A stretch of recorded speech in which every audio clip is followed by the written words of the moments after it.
University School of Medicine and a very new intern. And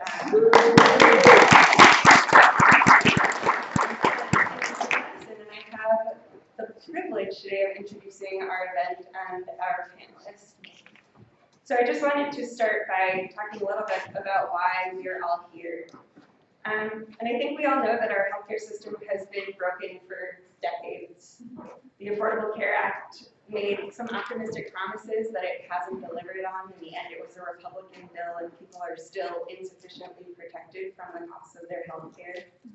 And worse, right now we have Republicans trying to create a disastrous system of one that's already broken. By July 4th, the Senate is promising to vote on their version of Congress's bill. So we have a lot on our plates and a lot to talk and think about. And with this in mind, it's clear that we've reached a critical moment historically, politically, for the health of our country. For many of us, it's been a period of pretty significant confusion. Where do we go from here? And I think that's why many of us are in this room. We've been organizing together and brainstorming together, and now we'll hear from some experts who can maybe shed light on the system that might help us get where we all really want to go, an equitable system that delivers healthcare to all Americans. So, without further ado, I will introduce our speakers in the order they are sitting. So first we have Dr. Steffie Woolhandler, who's Distinguished Professor of Urban Public Health at City University of New York. She is also a lecturer here at Harvard Medical School, where she was formerly Professor of Medicine. Her policy research includes studies on patient dumping, which resulted in the passage of the EMTALA laws, quantitative studies of administrative costs in medicine, and work on medical bankruptcy, which she and Dr. David Himmelstein did with then Harvard Law School professor Elizabeth Warren. Steffie is a co-founder of Physicians for National Health Program, was health policy advisor to Bernie Sanders' presidential campaign, and worked on financial conflicts of interest. Next we have Dr. Gordon Schiff. He is Associate Director of the Center for Patient Safety, Research and Practice, the Division of General Internal Medicine at Brigham and Women's Hospital, Associate Professor of Medicine at Harvard Medical School, and Quality and Safety Director of the Harvard Medical School Center for Primary Care. He spent most of his career caring for uninsured patients in Chicago at Cook County Hospital, where he also directed the General Medicine Clinic, and is another co-founder and former president of PNHP. Finally, we have Dr. Bill Hsiao, who's the KT Lee Research Professor of Economics in the Department of Health Policy and Management and Department of Global Health and Population at the Harvard School of Public Health.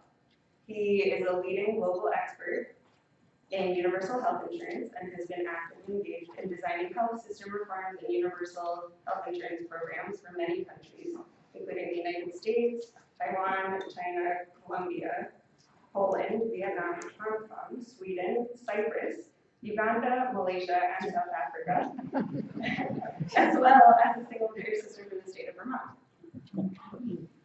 So, to get to our questions, we'll start with Steffie. I was hoping that you would give us a bit of an overview of what single payer is, and some updates on what the climate is around it currently.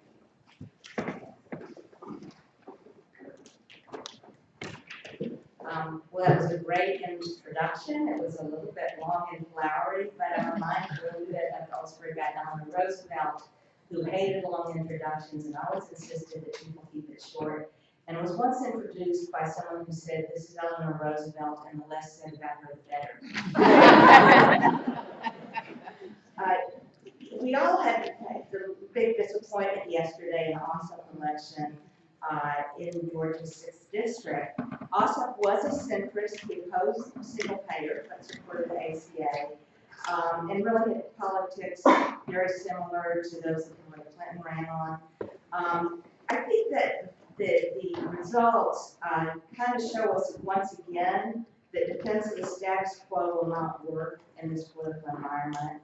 And the insistence that we're going to go to the status quo ante is not working, right? That's not working politically. And the only real success against Trumpism and this right-wing swing internationally was really seen in the Bernie Sanders campaign, and who really mobilized these working class swing voters. And similarly in Great Britain, the Corbyn campaign, who just had a stunning upset against the conservatives in Great Britain, based on his anti-austerity politics and democratic socialist politics. So I think we have very clear examples of people countering the right-wing swing with policies that speak to the real needs of working people. And it's in that context that I think that in order to fight the Republicans, and I feel we really do need to be fighting them, we're going to have to be suggesting something better than what existed 12 months ago. Well, what does exist? We have 28 million uninsured people now that the ACA is fully implemented. It's obviously not universal health care. We also have tens of millions who are woefully underinsured, who have co-payments, deductibles, and uncovered services, gaps in their coverage that means they still cannot afford care. In our work on medical bankruptcy, you're probably aware of the results. We got a lot of traction. That more than half of U.S. bankruptcies are due, at least in part, to medical illness or medical bills. You may be less familiar with one of the smaller findings in that study, which was 75% of people who were medically bankrupted had health insurance when they first got sick. And many of them were bankrupted anyway by gaps in their coverage like co-payments, deductibles, and uncovered services. And these are the kinds of issues that the Republicans have been using to agitate against the Affordable Care Act, pointing out the high premiums, the high co-payments, the high deductibles that the ACA did not fix. Now, how would a single payer work? And the key thing to understanding how single payer works is to understand the issue of administrative costs in healthcare. Currently, administrative costs in U.S. healthcare consume 31 cents of every healthcare dollar, 31 cents of every healthcare dollar, versus about 16 cents in places with single payer like Canada. And there's several components. This is not just insurance overhead. The big piece is the insurance overhead, the money that you pay to the insurance company that never comes out to pay a doctor or a nurse or a drug company, but stays right there with the insurance company, the insurance overhead. About 13% in private health insurance in the United States versus as low as 1% in single payer systems, and about 2% in U.S. traditional Medicare. So that's a lot of money when you start talking about 13% of total health budget versus 2%. Additionally, the hospitals have extremely high overhead in the United States. The average hospital runs an overhead of 25%, so 1 out of every 4 hospital dollars goes for billing and administration. In countries with a single payer, hospitals can be global budgeted, the way that we pay for a fire department in this country. You set a budget, and 1/12 of that budget appears in the hospital's bank account every month. Consequently, in single-payer nations like Canada or Scotland, hospital administrative costs run at about 12%. Finally, the same situation occurs in doctors' offices and clinics, where a tremendous amount of the doctor's time, the nurse's time, the staff's time is put into billing, drawing resources, time, and attention from patient care. All told, the United States could save about $500 billion on administrative costs if we could run our system as efficiently as, say, Canada or Scotland did. Now, $500 billion a year is really a lot of money, even in healthcare. It's really a lot of money. It's actually enough money to cover all of the uninsured and to plug the gaps in coverage of people with private insurance. So cover all of the insured, improve coverage for everybody else. That's what you can do with $500 billion. Over the long term, single payer would reduce the rate of growth of healthcare costs by its superior ability to do health planning. But even in the short term, you can break even the very first year with the administrative cost savings being transferred to doctors and hospitals and other providers to pay for more clinical care. So what exactly am I talking about with single payer? Well, one way to understand it is an expanded and improved Medicare for all. So it'd be like the traditional Medicare program before we got these private Medicare HMOs, private Medicare Advantage plans. The traditional Medicare program where the government collects money in taxes and pays all the bills with no intervention from private insurance companies. In fact, you must exclude private insurers from a single payer system in order to generate those administrative costs that you need to pay for the system and to allow you to blow a budget, right? One budget. You would have national funding to make sure things are really fair across regions. All doctor bills would be sent to a single payer, and as I said, you can global budget institutions.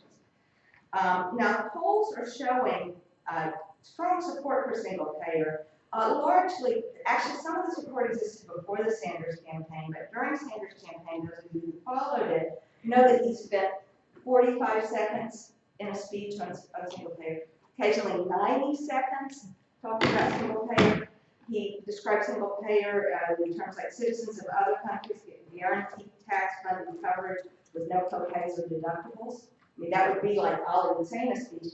And yet even that brief explanation was enough to actually swing a huge share of the populace to a pro-single payer position, with about 2/3 of all voters who had an opinion, 2/3 of all voters saying they endorsed the single payer idea by May, which was towards the end of the campaign season.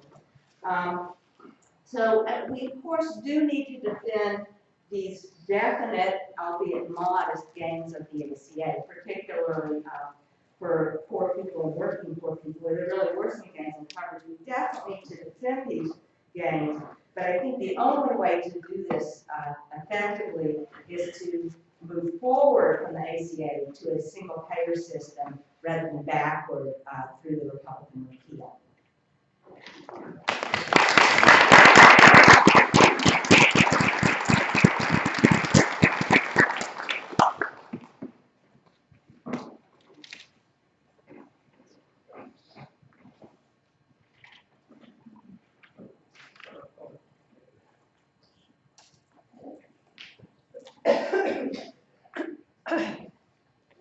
So I'm going to sort of comment this at a different angle than Steffie, but it's the same idea that we need to have a positive vision of how single payer is going to be a better alternative.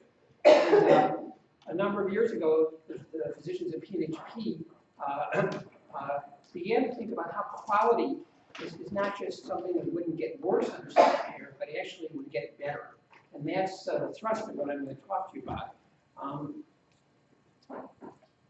So we're sort of going to do 4 thrusts here. The first is really talking about how really we're losing a lot of ground. And this is, while Rome is burning and we're fiddling around here, we're actually losing lots of lives and lots of quality health care. And I'll show you some quick data on that. And actually, a lot of the things that we're doing to try and hold down costs, and the things that Steffie mentioned, can't happen under our current system. So we're doing a lot of dysfunctional things, like these high co-pays and deductibles supposedly to improve quality, keeping people away from services they don't need, but they're actually making quality worse. And so I'm going to sort of think about some ways that we're going to get quality that we can only get to through a single payer, and really even talk on sort of a more philosophical level about the kind of system we want to be part of and build. And this thing was acting weird. So this is the Commonwealth Fund.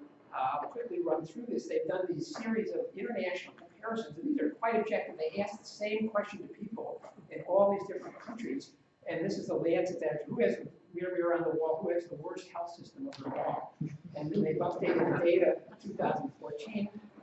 This is Forbes, ranked dead last compared to the other countries.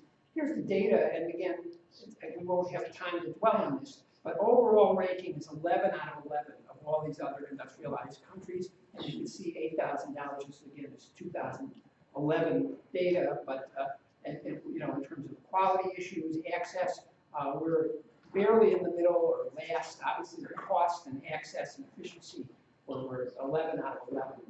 And again, people talk about things that, well, we can't deal with other things that don't affect healthcare in this country, but they said we're last in poor scores of all 3 indicators that are amenable to medical care for mortality, life expectancy, etc. So we're losing ground. There's graphs that show actually how we're falling further behind these other countries. So really, more than 20 years ago, PMHP put forward this vision. Steffie was part of this project, and Andy Brigham, who was just the head of AHRQ, and a team of us trying to think about how single payer would impact quality.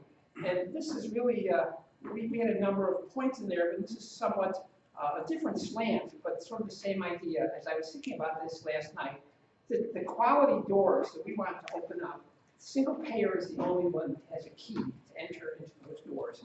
And this is a universal access, simple system, a system that has continuity where nobody has to change their doctor when they change their job or somebody puts them in a different health plan.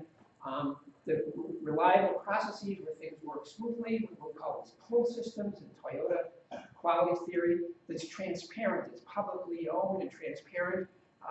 Conservative practices, something I've been working on and writing on related to drug prescribing, how are we going to spend less money on drugs, and even how are we going to use less diagnostic tests that are we're overdoing those. And quality data, this idea that really we're going to learn because we're going to be able to collect this data. This thing is not responding. Come on. And again, so let me just delve into a couple of these. We really no time to do each of these justice, but simplify. This is IHI's concept of what quality is, simplification. Again, the wasteful complexity, and I'm going to sort of just approach this from the point of view of pre-existing conditions in this because everybody is against pre-existing conditions, but the point we need to understand is really that it's really hardwired, or I think Steffie's used the term baked into the current private insurance. Their goal is to maximize profit. That's not evil, that's just the way things work. And the way you make profit is to avoid getting stuck with some people. I'll show you that data in a second. Single payer, on the other hand, is about pooling risk, sharing risk. You're not getting the low risk patients. And so here again is the data. This is a couple years old, but the numbers haven't changed. So it turns out the top 1%, 20% of the resources, and even the top 5% of the patients, almost 50% of the resources. So if you get stuck with those patients in your health plan, you're not going to make profits. But how about if you get these people? This is the bottom 50% of the people, 3% of the resources. So that's what the game is about, is to try to get these people in your plan. That's what private health insurance is to fragment the market rather than pool the risk. And so there's this thing about how we get people enrolled, and this is just one little tiny slice of the whole insanity.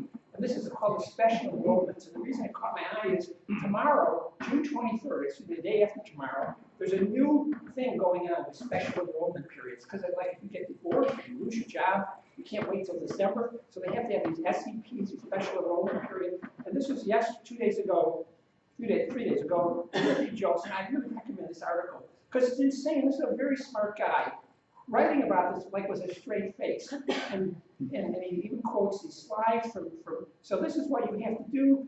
Starting in summer of 2017, it's June 23rd, kicks in, August 17th.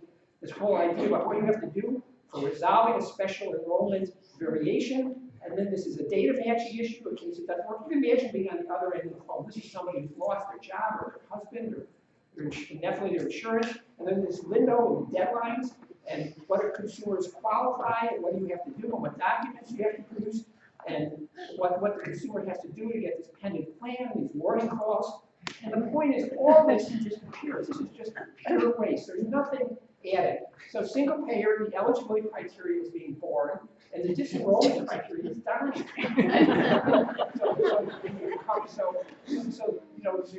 So if you have a birth certificate, I guess, and so all this goes away. This exchanges, this marketplace, this special verification process that I was just alluding to.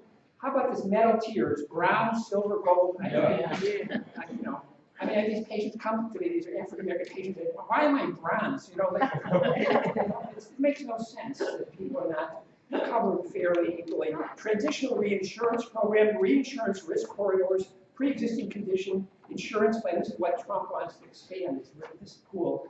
Compared to the premium stabilization program, end-of-year benefit risk reduction, cost sharing components of advanced payment, transitional reinsurance, consumer-oriented plan operated as a co-op program, FFM, federally facilitated marketplace agents, because you need agents to sell this stuff, and then you need all the regulations to deal with them, qualified health plan certification, small business programs, NACRA, COBRA, and job lock, where people can't leave their jobs, and this idea by you're 27 years old and everything changes then. So this is really, in terms of simplicity, it's just baked in, and these are just little slices. One moment on continuity, because that's another key thing. I got a letter from one of my patients. I'm reluctant to let my patients email me, but this is an actual photograph of her email.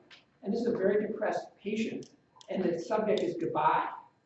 This is my final note to you, Dr. Schiff. So I said, oh my God, I'm going to get a suicide note by email.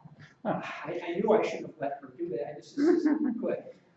Dr. Schiff, this is my final note. This is an actual photograph. She puts this in her email, this nice banner here. I've been switched to a different insurance. I have to go to Whittier Clinic. I can't see you. I was following this woman for about 4 or 5 years. I knew her very well. We had a very good relationship. And so what does it mean for people's continuity to be ripped up, disrupted? And what does that mean for quality? So this is continuity, and this is data again. It's about 10 years old. This is the Commonwealth. Have a regular doctor. 50% of the people have a doctor that they've been seeing for 5 years. Look at these other countries, 97, 78% in 5 years, etc. So we're really a total outlier. Of course, costs were, a huge outlier, but even continuity of care, we're losing ground, and that's what. So the final thing I want to mention is that we want to talk about values-based healthcare, not value-based healthcare. And what are some of the values that we are asserting when we do advocate for single payer? We're talking about a fair system where everybody's sort of treated fairly. It's an inclusive system. These are values that we call primary care. It's a system most of the countries that we're being compared to have oriented around primary care. And that's largely why they get better outcomes. Caring, builds down relationships between teams and people. It's learning and respect. Don't make people go through all those hoops. Cooperation, frugalness. So this is a very important value that I think we can embody in a single payer. Good communication, linking this with public health and social determinants based on evidence. So that's how England decides what to cover. They do an evidence-based review through NICE. And so this is not our values. This is in USA Today 613. So this guy is arguing, and I think he works for Fox News, but I can't believe they portrayed him. He's sort of a middle-of-the-road person. And he's arguing Democrats can show that we have to have compromise. By agreeing to catastrophic options, a la carte insurance, to take waivers to shrink essential benefits. So let's sell plans that are stripped down, that don't have much coverage, so we can sell them for cheap. So we can have these private insurers. We're a compassionate society. Yeah, we sure have to make people have access. But why put the entire burden for payment across the whole society when only a small percentage of those right? So why should those people, those 3% of people, have to pay for these sick people? Well, the first answer is we're going to all be sick sometime. We're the same people by and large. It's just a different stage of life. So this is not our values, okay? And again, this is what the high-risk rules are about. This is for those with pre-existing conditions, we're going to offer high-risk rules. This is what you're going to see tomorrow in the coverage release plan. And people will debate whether 11 million is only 5% of what we need. There's some figures it's woefully underfunded, or whether it's 25% of what we need. But this is a different set of values. It's a different way of thinking about inclusion and fairness, and really moving forward with quality. So last slide, this is why I put Medicare for All. This is Don Berwick, who's the leading quality theorist. Actually, he's probably the reason I came to Boston to do quality work in terms of the patient safety critical mass that we have here. And as people probably remember, he ran for governor on single payer. I wanted us to be the first state in the nation to adopt single payer. With that one change, we can improve care, reduce costs, free up tens of thousands of jobs. This is what we need. We need to lead there.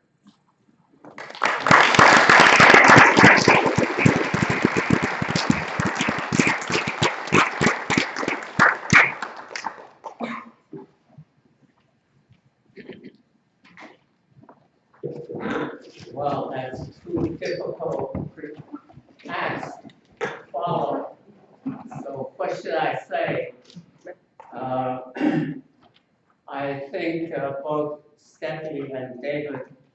you a very clear presentation on the benefits that single payer will bring to the United States.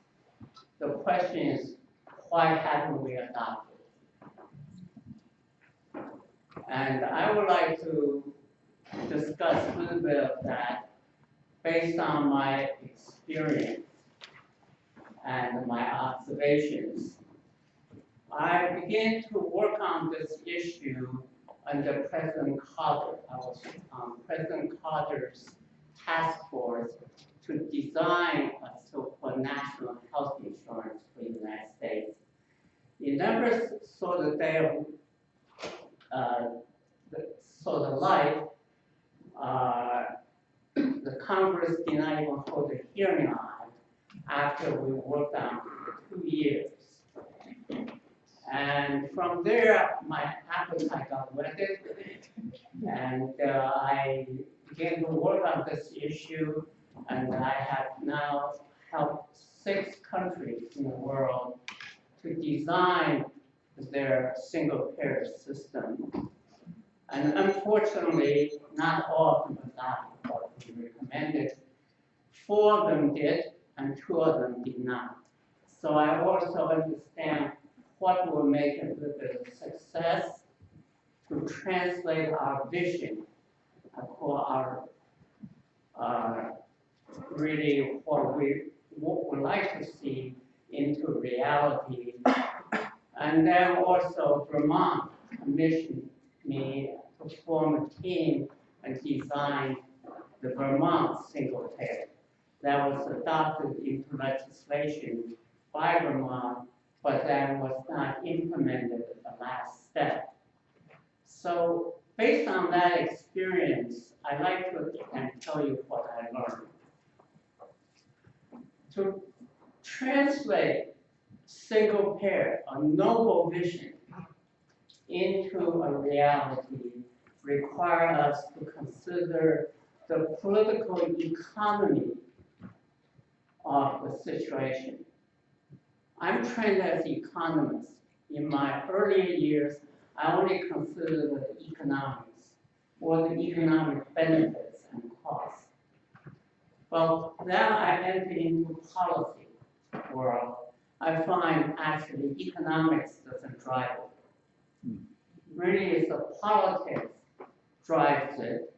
And if you want to make a real difference, you have to use your economic knowledge to design a program that fits into that political constraint.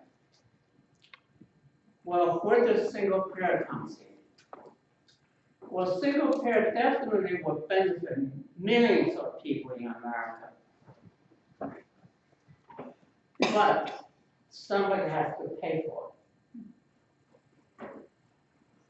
And some people have to pay more than what they're paying now. And some people will pay less, and that will benefit everyone. But particularly in America, for a period of time, many people are going to lose their jobs. That is, think of all the administrative staff employed by Harvard Medical School affiliated hospitals. They will lose their jobs under single payer. And what are we going to do for them? Under single payer, some super specialist is going to see his or her income get reduced. And just, what are you going to deal with that? So I'm just giving you a little bit of lay of the land about the stakeholders, what we call best interest groups. So let me then turn to Vermont, what we experienced. I give you the punchline first. After we made our study, made our recommendation, within 6 weeks, the Vermont legislature passed a law about single payer. But it did not say how we'll fund it. It did say how we'll fund it, but did not set the wage tax rate. The benefit was clear, as Steffie said, and as well as Dave said, in our study we show in Vermont, under single payer, the cost to the people overall will come down by 25%. Besides what Steffie said about administrative costs, I suggest you look at what FBI always make their public announcement. FBI says, under Medicare, every year there are roughly 8 to 10% of fraudulent claims and or abuse that can be largely removed under a single payer. So the savings you can produce can be quantified. As an economist, I work with models, quantitative models, and we proved that you can reduce the Vermont's healthcare by 25%. I'd be happy to give you the references for published in Health Affairs, in other journals. But you might be surprised. Vermont was very much worried. How many jobs might be lost in Vermont? So we again use an economic model. What's surprising is we found actually will create jobs. Because when our healthcare costs come down, we have more cash income. We'll buy other things. We'll go to restaurants. We'll go to movies. Actually, when you work through it in a macro model, we prove Vermont would generate several thousand more jobs. But still, in our design, we have to cushion and make a transition for those workers who will lose their jobs. So we recommended use of savings to develop training programs to retrain these people for new jobs. So the savings is not going to come overnight because that savings should be used that way. Then you might say, why Vermont does not implement? Well, in our work, we work with labor, we work with business, big business, small business, self-employed, grassroots organizations. We know under our system today, big business get a big advantage because, like Harvard University, we can take all our employees and families and give it to Blue Cross Blue Shield who insure for our hospitalization. And say, you go and bargain for discounts from Brigham and Women, let's say. Brigham and Women will give you, let's say, 40% discount on their list price. But if you're a small employer, you have 25 employees, you go bargain with Brigham and Women, they will smile at you and say, why do you stop wasting my time? So the big companies, big employers actually may not really produce, cost them more. The big companies actually now have such advantage. I won't mention the 3 largest employers in Vermont. They actually use the savings.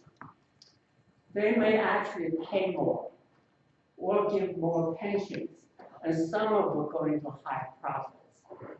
Consequently, in the labor market, they have a more advantage recruiting and retaining workers. Or the single payer will lower their health insurance costs.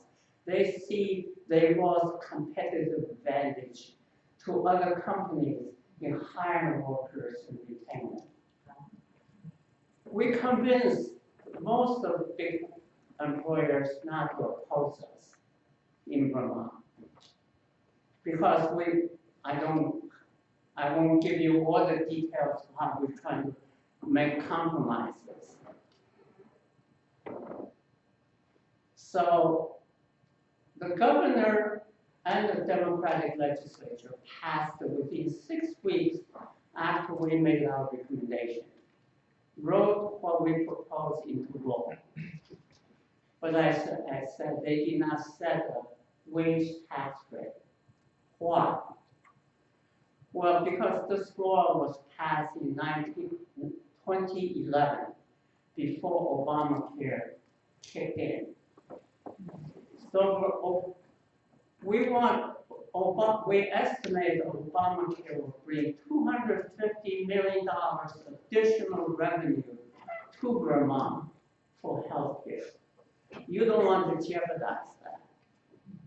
You want to wait until Obamacare has began, then assure that money is there, then you go to single payer. That's the reason the governor gave me. He should not propose the tax rate now until that has happened. In between, unfortunately, two things happened. In all this design work, there are people arguing, particularly labor leaders, and very spirited grassroots young people argued, we want to have 100% coverage.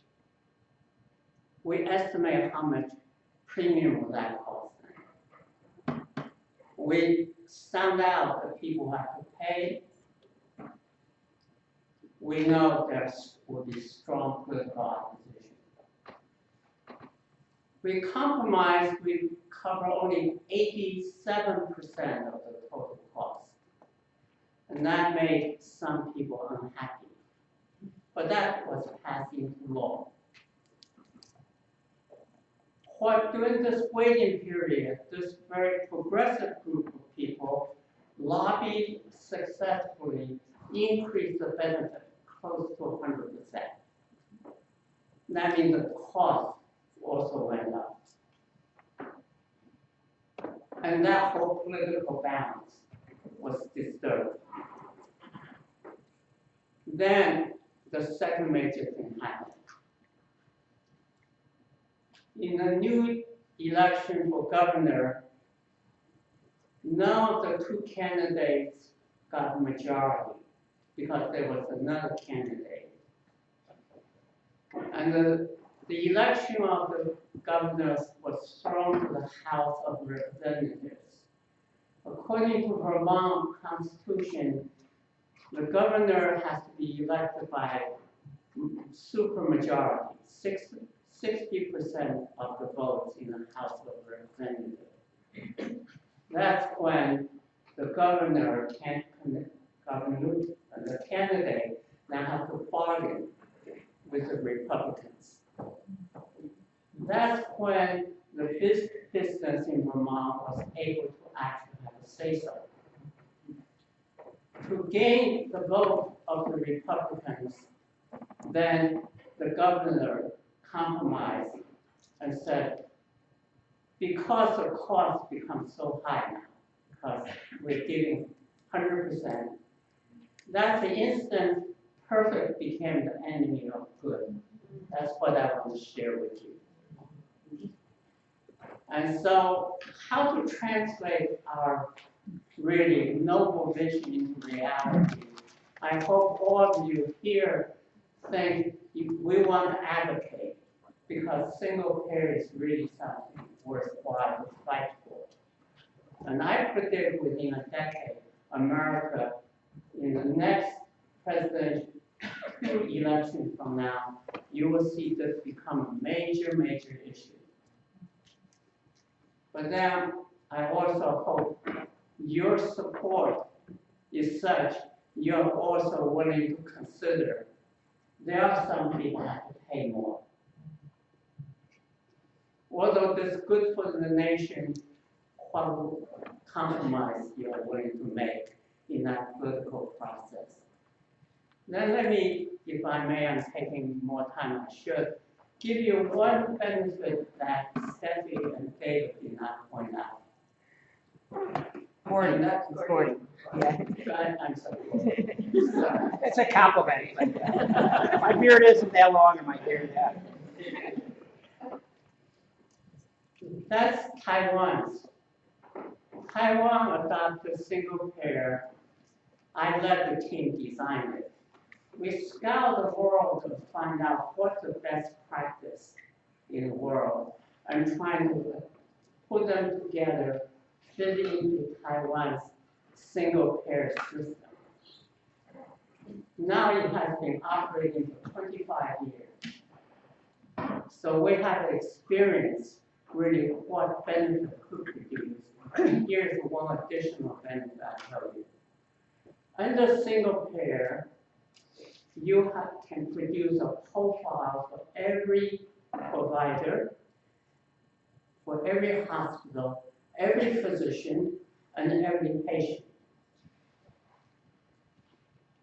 Taiwan discovered 92% of doctors are very honest, very conscientious. Well, 92% of providers, I should say. That 8% may abuse the system. They wash over that 8% and leave the other 92% alone. And practice, devote their time, efforts, practice medicine. That's one benefit. And second is they actually produce a medical record that allows continuity here because it's uniform electronic records.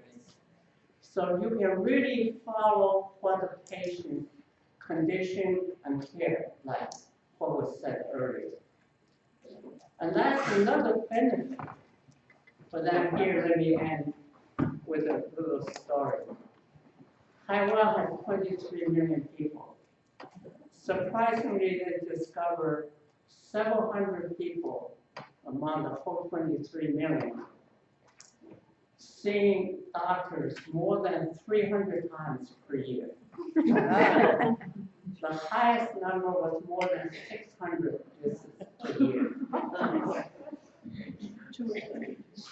The law is not forbidden that patients go see the doctor or the doctor refuses to see them. So what do? Well, you do counseling. And you're also trying to get to the root of the problem. Those are the benefits of a single payer I don't think has been highlighted. So I wish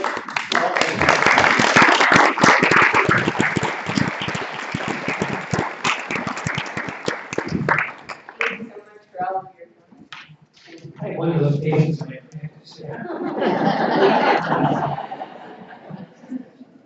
So at this point, we want to turn it over to the audience for questions. We have Leo over here with the microphone. Yeah, I'm starting up with KNHP chapter in Western Mass. There was one, but it hasn't been active for a while, I think. So we're getting together with some people from basic, right? So the question I have is, how do you think we should proceed from here to advocate for it? I know that Mass has a bill in the Senate in terms of single payer. So where do you see the best political route to organize for single payer at this point? Well, we have some pretty good routes. I mean, one thing is work on a state bill, which is, provides great opportunities. You can get in very easily to see a state representative. You can do work in the district. You can educate people. You can get in the local newspapers. There's also an excellent House bill, HR 676, introduced by John Conyers, which has 110 sponsors, 112, which is more than half of the Democrats in the House of Representatives. It's the most supporters ever. And people should go to their own representatives and ask them to support. Joe Kennedy, notably, has not supported, and he's pretty low-hanging fruit, if you will, if people want to give him a call and say, support the bill. There will be a bill in the Senate, Senator Sanders, and by the way, I'm not paid by Senator Sanders, I'm not a spokesperson, but I've worked with him actually for 30 years. His bill, he's gonna drop a bill, in July, probably, which it will be the anniversary of Medicare's passage. It's gonna look a lot like HR 676, not in detail, but in the general outlines. So there's lots of good places to be working, be educating, talking, getting the word out. Lots of options for us. If I could also just make a quick plug, you made my job really easy. There is a coalition now forming in Massachusetts of single payer supporting groups. And we are going to be working together to do a lobby day at the State House and hopefully in the fall to work on those state single payer bills. So there is a sign up sheet actually I think of the snacks.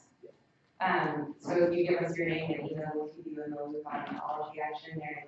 Harvard Medicine Indivisible, PNHP of Massachusetts, Mass Care, our resolution, the usual suspects. So we would love all hands on deck.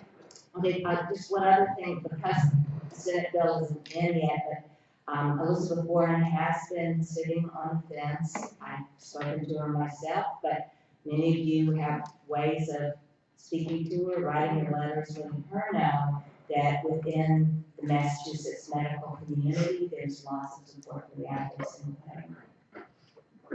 payer. I guess my 2 cents in addition to what you've heard, some of you are sort of medical people that understand it. There's passive immunity and active immunity. And somehow, with all the media and distortions, this thing I put up is a compromise. So let's compromise, why should everybody have to pay for the sick people, We have to, you have to keep re-immunizing yourself to understand the arguments, to think about the issues, to critique the data, hear it from our side. So I think there's a big education. There's a self-education, there's a public education. Obviously, we see this forum tonight being a part of that. Physicians for National Health Program, the studies that David and Steffie, real David and Steffie do, are really important. So if you're not going to that website, the PNHP website, or on the list served there's a quote of the day. I think we're going to have to keep immunizing ourselves against the fake news, the lies, the distortions, and it's amazing that the public has maintained its immunity. In fact, 2/3 of the people just with a little booster shot from Bernie Sanders, as my Steffie said it, has this recognition that this is obviously the way to go. But I think we're going to have to fight. We're going to have to mobilize those people. Because that's what happened in Vermont. Because those other people are stronger politically, even though there's more of us. Maybe back there and then come here. Thank you. Thank you all very a lot. I don't understand who we're up against. Are we up against big business? And to me, when you talked about the big business in Vermont, after you talked with them, they were against it, but then you kind of talked them into it. And I understand why they were against it. Are we up against that nationwide? In Massachusetts with Raytheon and GE coming here, these big corporations like GM and Ford, are we going to be against, are they going to go against this? I don't think that's necessarily true that they would go against it. It does save them money. For an IBM, I think is the largest employer in Vermont. They're a national company, so saving a little bit of money in Vermont didn't mean that much to them. It was almost more a hassle than a benefit. But nationally, if you start talking about the long-term control of costs for American businesses, I think they can hear that. So I don't expect them to be leading the charge for single payer, but I do think we can accommodate their economic concerns within a well-run single payer system. The people who can't accommodate, frankly, is the private insurance industry. There's no place for that. You know, a lot of our hospitals misbehave, but at the end of the day, you have to get along with the hospitals run the healthcare system. At the end of the day, you have to get along with the specialists run the healthcare system. We don't need to get along with the insurance industry, there's no place for them. And that's our big problem. Second big problem is pharma, because pharma is making money hand over fist with what's going on right now, and they know that in nations with single payer like Canada or the UK, the single payer negotiates with them and brings the drug prices down by an average of half on prescription drugs. They know that, and they've always been opposed to single payer. So those two we're going to have to deal with. So we're going to have to deal with the power of pharma, though of course it's still got a role in the single payer system, and we're going to have to deal with the power of the private health insurance industry. But the rest, I think, we can handle politically. And I do want to say this great story about Vermont, that the situation with the national single payer bill is very different from the state bill. And there's things you cannot do at a state level. For instance, you cannot incorporate Medicare into a single payer because it takes an act of Congress to change Medicare laws. You probably, in this environment, can't even incorporate Medicaid because it's just an executive waiver. You can't incorporate the HVP, the Federal Employee Health Benefit Fund, or the VA. So you end up at the get-go with something kind of single payer, but kind of multi-payer. And the problem with the kind of multi-payer is that increases your administrative costs and does not allow you to generate full administrative savings to get a single payer. So both the politics are different and the economics are a little bit different compared to the state bill. Well, I understand how pharma and insurance companies are going to be up against. I don't, and I understand how in the short term, a big corporation may lose money. But in the long term, I think the big corporations will save money by going single payer. And how do we get them on board with us? Because they have more, power than we do. They have the political power, they have the voice. No, we have more power than they do. We have to get together, okay? Right. We don't have it right now, but we have to get together. I mean, the Canadian unions have, for instance, gotten the auto manufacturers to make statements in support of Canadian single payer. While we've seen a decrease in automobile manufacturing in the United States, with $5 billion in new investment in Canada, because it's cheaper to manufacture stuff in Canada because healthcare costs are lower. So yes, you can get on board. It's not easy, as Bill was pointing out. It's not straightforward, but if we can make this move down the tracks with people power, we don't have to fight all of big business. We do have to fight pharma and the insurance companies. Thank you. I think I have a question. Hi, my question is for Hsiao. I know that the healthcare industrial complex. Can I just talk? Okay, I know the healthcare industrial complex is a huge part of the GDP. And when I talk to people, they frequently bring up the issue, how will all of the insurance company people get jobs, or et cetera, et cetera. I know that we've talked about extended unemployment and training, but it's probably not enough. It has to be dealt with in communities. So I wanted to ask you, and I've been very impressed with whatever you've said so far, I wanted to ask you if there are lessons to be learned from when the tobacco companies had to downsize. If there are any lessons from that situation that could help us. I don't have the answer. I'm not aware tobacco industry downsized dramatically. In this instance, the downsizing could be very dramatic and fast, so it will be two different situations.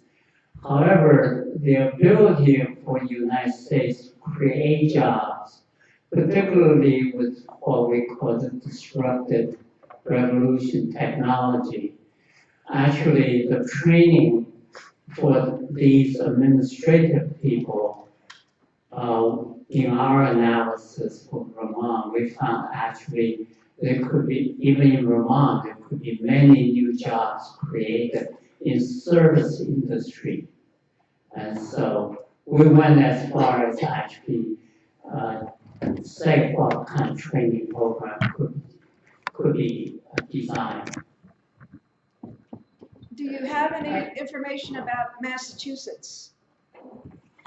No, I have not done it for Massachusetts. Here I may differ with Steffie a little bit. Massachusetts is a tough cookie to crack. I would predict you will see the teaching hospitals, the medical centers come out, at least behind the scenes, against single payer.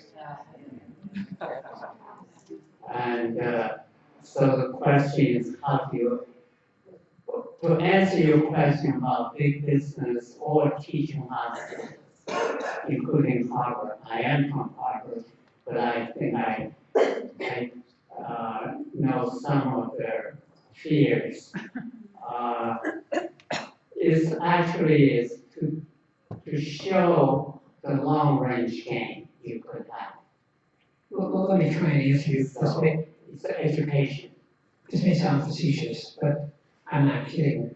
The first job for those people is to start speaking the truth about what they've been doing all day at work. And frankly, I've been on some panels where people are sort of turned to state's evidence. I mean, those administrative crazy things that we put up, this was just, of course, a tiny slice. That's just how the special people get insurance. The regular thing is even crazier. Those people know better than we do how irrational and wasteful and dysfunctional the system is. So those people have a job to speak the truth and let people know what's going on. Number two, we will give them all health insurance, by definition. So they won't have to worry about finding a new job that has benefits. So again, these are semi-facetious, but I'm serious. This idea about job lock, you can't leave your job because you won't have coverage. You have breast cancer. What are you going to do? Pre-existing condition. And number three, I was just thinking, SEP, we should call them special enrollment people, right? For employing them. So we could say we could prioritize them like veterans coming back from Iraq. They can prioritize for jobs, right? They're people we embrace because they're making the sacrifice for the country, the greater good of the country. So we'll prioritize them for having other kinds of jobs, retraining programs. How does that sound? We got one question right here. It sounds like you're saying that it's not worth trying to do it at a state level, but just go straight for the nationwide. You have to understand, I grew up in Louisiana, and I really don't think we can make a 50-state solution work. I mean, I just despair of thinking what Louisiana would do left to their own devices. But I think it may be possible to make some progress on the West Coast, particularly in California, because it is really big. It's more than 30 million people, almost 34 million people. It's the size of the country. And also, there's not really border crossing issues because of the geography of California. There's nobody who lives, or very few people who live near another state and cross state lines to get medical care. So and plus California has a lot of political power. So that maybe makes a little more sense than trying to do it in a place like Vermont. They have 600,000 residents, and I mean the largest hospital in eastern Vermont is in New Hampshire. So there are a lot of border crossing issues that make it very difficult to design a single payer system. Well, I heard that New York has one on the bills. Well, they do, and like many of our chapters are doing really good work on these bills. New York obviously has a lot of border crossing issues, but people are working on the bill. They're working with state legislators and getting the word out. It's great work. I'm not disrespecting that work. I mean, why do national work can't possibly pass a national bill in the next 2 years either, right? So, but in the long term, that's what you need to do is be building political support, building knowledge in the electorate about what single payer is. We're gonna take one over here. Okay, I have a lot lot of thoughts and questions. I came a little late. I came in time for this slide where we talked about, just a few percent of the people cost money. Why should everyone pay for them? But then the article continued and it said, why not just have a higher school where the government pays? And the part that I think what that means basically is that person is saying that, we need to pay for the burden, to carry the burden through taxes.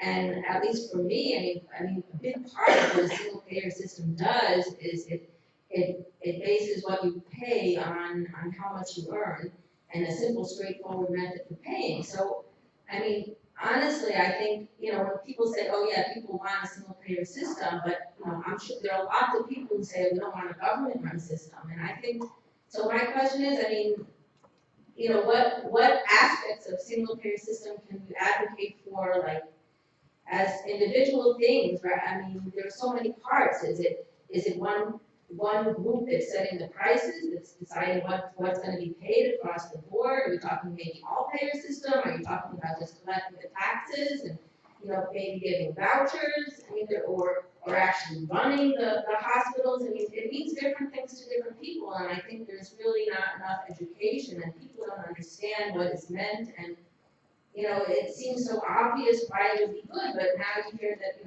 Harvard Medical School and medical schools don't want it. So, obviously there's something missing here. And I mean, lobbying, I think, is only going to go so far as long as you don't have real grassroots support for the concepts and real understanding of what the benefits are. I mean, I just don't see, really that the insurance companies by themselves can successfully, block, legislation. I mean, you have a Congress who don't believe in it. You have, people like Reinhardt is, it's just a non-starter, a political non-starter, single payer system. I mean, there's a reason they're saying it, and I can't believe it's just because of the insurance companies. So I just want to hear what are the ideas for better education, better marketing? I mean, why can't there be equivalent to Harry and Louise commercials for single payer?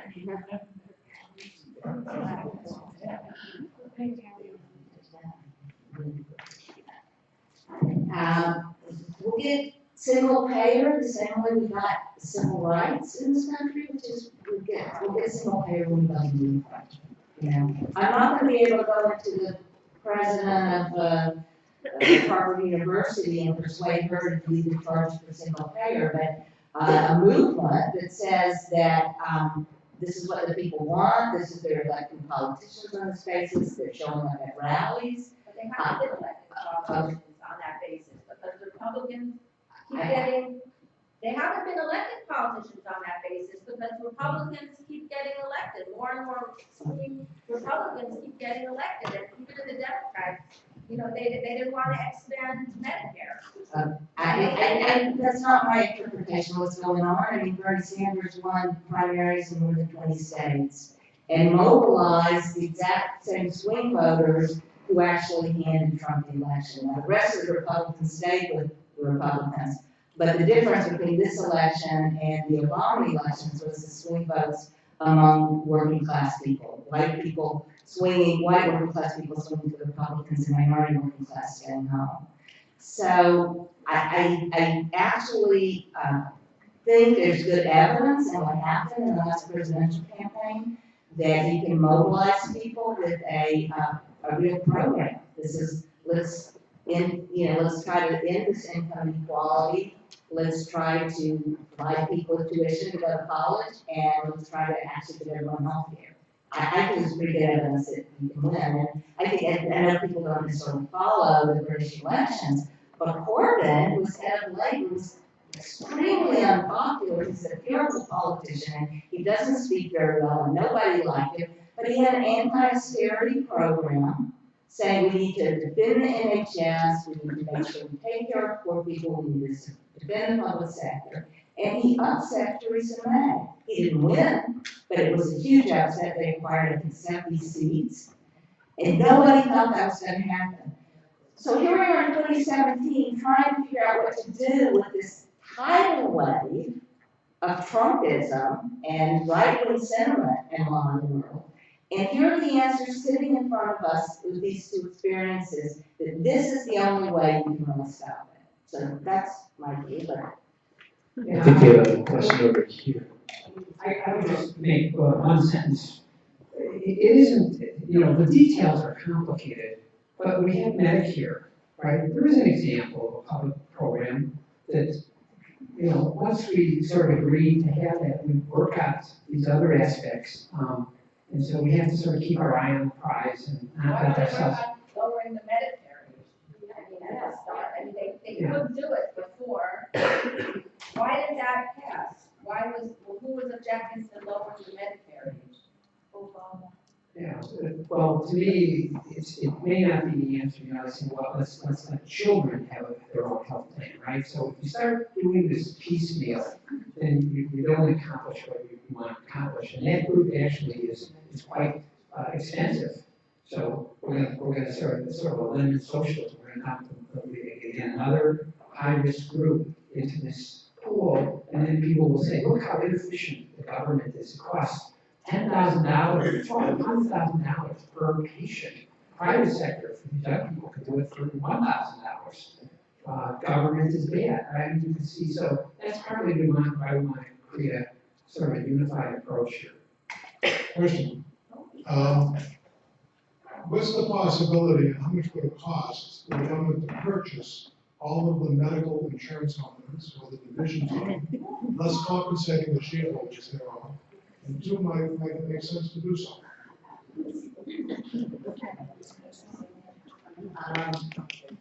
Well, My guess is hundreds of billions, but not trillions.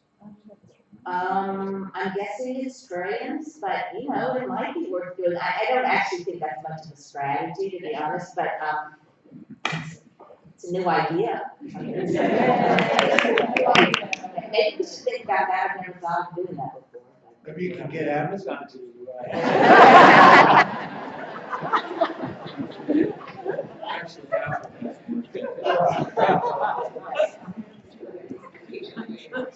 The real assets of the patients, we shouldn't have to pay for them.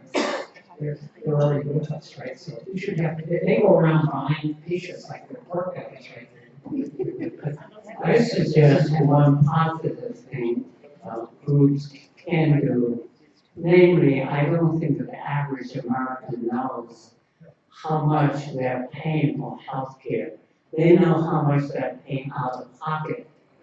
But in total, average, we pay at least $10,500 every one of us through taxes, through premiums, through taxes to the federal government, through Medicare, wage contributions.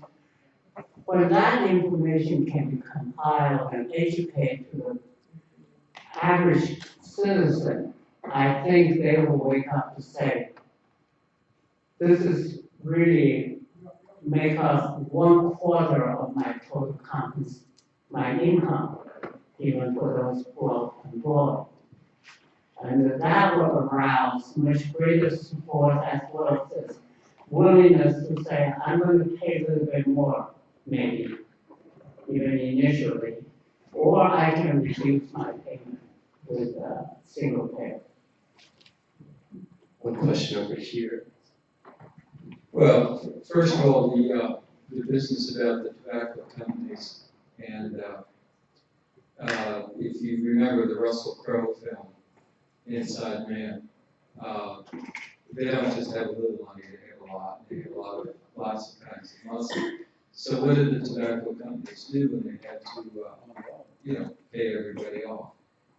They exported that tobacco to Eastern Europe and other places, and at some level they do it just fine. So I think the thing I'm hearing, having been at this almost 50 years, is that for a group of people who are, having to earthworm lots and lots and lots of information, I think this conversation must come as a kind of disappointment, and maybe even depressing, because what really we're talking about here, in spite of the very fine reasoning, is a political process. And we saw in the last election, it's not just a wake-up call. This is 40 years in the making. Anyone who's read Dark Money knows that there are people that have money and power and prestige, and they intend on keeping it. And there's nothing rational about it. They got it, and they're not going to give it up. And I'm thinking Frederick Douglass who said, you know that quote that it's never been before in history, it'll never happen again. You have to be forced to give it up. So what we saw was a political movement. I think that was Bernie, and to some extent Trump. And what we saw was electoral politics, and it didn't produce the result that we all wanted. The reality is that Hillary Clinton won. And you just have to sit on that one. When you get 3 million more votes than the other guy, that's called winning. Okay. But what happened is, given the system, 78,000 votes in 3 states, 2 of whom I campaigned in, 2 of which I campaigned in, would make a difference. Okay, would make a difference. And so at one level, if you want to win the election, it was strategic. It wasn't strategic, it was tactical. You really needed to get those 3 or 4 states and a very small number of votes. It didn't happen.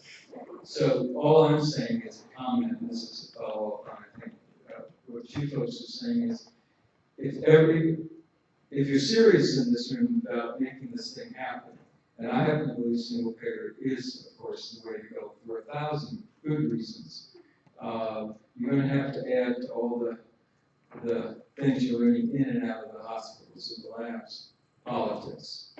And it's going to have to be a kind of dialectic, in my experience, between creating mass movement and, when it doesn't win with cell phones and pink hats can turn out 4.5 million people, that's not bad. So that tells you one thing. It's going to have to be a movement, and it's going to have to be a movement that keeps educating itself and reaching out. And it's got to make those tactical moves so that the right numbers are pulled in the right numbers, so that you can start to get some serious legislation that's going to confront the people that have the money. And you're just going to have to wrap yourselves around that. I'm going to try to keep doing it, God willing, for another 20 years. And I've said I'm going to have lunch on Friday with John Stokel, who's the godfather of primary care. He's 95 years old, and we're just finishing up a manuscript on outpatient care and how we had a 2-tier system at Mass General that sort of went to a 1-tier, but now it's coming back to maybe a 3-tier. So you got to keep at it. That's I agree with what was just said about building movements and sticking with it. I don't agree that we should be so depressed. And one of the things that gives me a lot of hope, young people, okay? The amount of votes that Bernie Sanders got with young people, twice as many votes as Trump and Clinton combined. Think about that. That's the future of this country. Corbyn got it as well. And so, yeah, these are, people who was in Detroit, these are old guys, and like, rock stars. These are, that is the future of this country. Obviously, it's our job to help inform that future, as you said. But I think that's reason to be optimistic. When I corrected Steffie, about 112, this is a growing number. The Democrats have never come out publicly swinging like this. And so there is a movement. And obviously, we're part of this in this room. We have to help catalyze it and accelerate it and organize it. I think we probably have time for one more question. That's a big one. My name is Julia Kohler. I'm in pediatric infectious disease staff at Children's, and probably one of the specialists who would gain rather than lose our pathetic salaries. But I wanted to pick up the word. Teachers, that's my advice to you. I know. I wanted to pick up the word about the border crossing, because looking at all of this, I feel like we have to do a lot of border crossing to get anywhere. Number one, border crossing to reach out to hear from people who have some form of single payer system. Because honestly, coming from a country like that, when I see what is going on here, and especially when I first came, I could not believe it. I couldn't understand it. Enrollment periods and pre-existing conditions, that is like unbelievably insane to millions, if not billions of people. So I would say border crossing in terms of reaching out to people who have experienced something different, but also border crossing to people who don't all agree with us and also who don't all think about the same things that we do and who don't all live in Boston, for example. I personally believe it is very, very beneficial to talk to people in Western Mass, Worcester, go up to New Hampshire, Maine, for many reasons, including to get the senators of Maine to vote against this brutal cut in Medicaid. I also agree it's going to have to be persistent. Persistence is the key. We have to keep at this week after month after year after decade, because even a single payer system like where I am from, with actually you can get additional private insurance and the health insurance companies love it, but unfairness creeps in, so it's never going to be perfect. So this Medicaid thing brings me to my almost last point, which is we have to cross the borders in our own minds, because we think that if we disagree with what our bosses and our presidents, whether it's Obama or Trump, are telling us, we're somehow trespassing.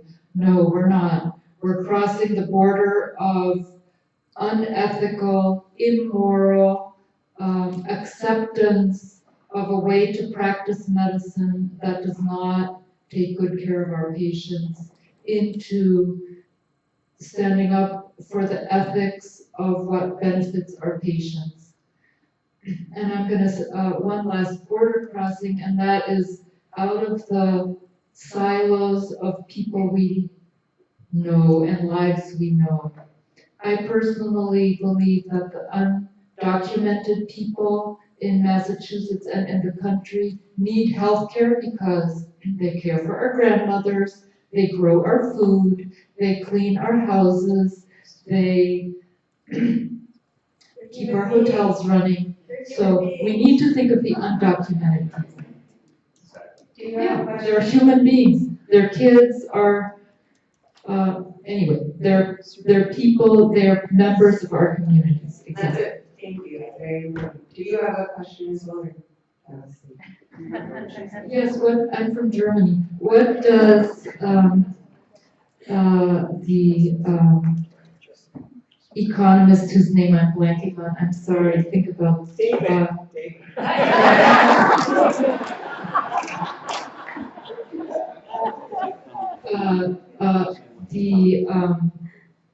the possibility of, for example, having private insurance on the side while running the main system as a single payer system to kind of keep some people appeased, maybe. I think we, at this point, I advocate one system for everyone. I'm a radical egalitarian when it comes to healthcare. I'm not necessarily everything else, but everybody deserves the same care, rich and poor. I want one system. And at the end of the day, when we're at the bargaining table, what are the politicians going to give us? They may give us something that's more like Germany, but for now, I think one system is what we have to advocate. Thank you, that was a very good question. So just to wrap up, I wanted to thank you all for being here. If we could thank all of our panelists.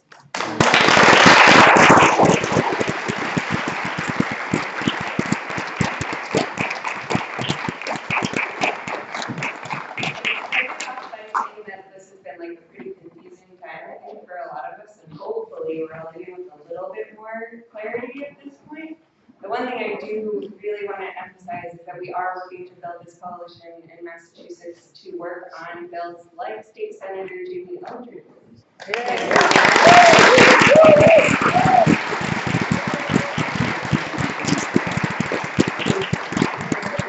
Copies of those bills as you exit, should you like to read them. And please sign up to become part of this coalition and do this work with us going forward. We would love to have you. Thank you all for listening. Sign up to that right afterwards.